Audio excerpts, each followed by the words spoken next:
So to track scope 3 emissions, you need to have the first discovery of your entire value chain. Okay, so it means within your operations where you manufacture your product, where the product is born, and then going upstream and going downstream that manufacturing step. So you need to discover, to have a mapping of that supply, first actions. Then when you have that mapping, again, you do a level of first assessment, say, of what is happening. And then there is a limitation for that because it's static, it's not accurate. But the good thing is that it gives you the first order of magnitude where is your problem.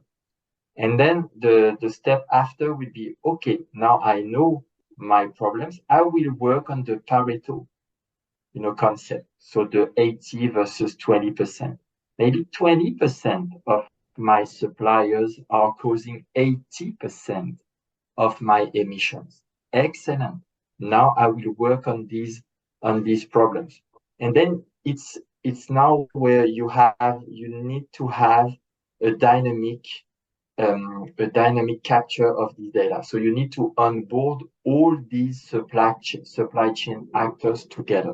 So how to onboard them? There are different tools, and you can use traceability for that. So when you link all your different supply chain activities together, when you link all the business transactions together between all these actors, you have the real story of what is happening. And then you have your actors onboarded inside the supply chain. You have the data uploaded on, I would say, a regular time.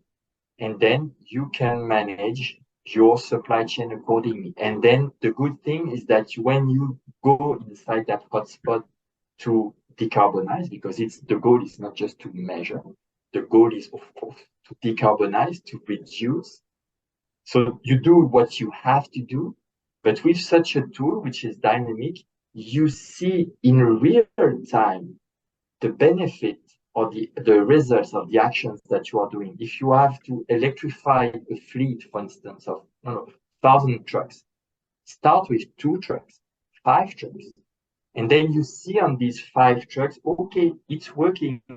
I can change the practices of my drivers. It's not just a question of, changing a truck. It's just, yes, the truck, but you need to train your drivers. You need to have different maintenance area. It's a huge process of behavior change for a driver. Same for a farmer. You want to go with regenerative agriculture. Good. It's long. Start with 2 farms, but maybe you have 1,000 farms. So then after that, when you have that real-time feedback loop, I would say, you see the results of your actions in real time. And then you can say, okay, it's working. Now I'm scaling across my entire farms or across my entire fleet of trucks. And then you advance, and then you eliminate that pain point. You reduce your emissions in that segment of your supply chain. Good. Now you jump into the other segment. And it is a step-by-step approach. And it's why, today the trajectory, we are not talking about next year, 2 years. We are talking about 2030, 2040, 2050. It's because we need a step-by-step approach. We need to be resilient, but we need to have concrete results. And it's why this type of, of tool to see the concrete results in real time is so important.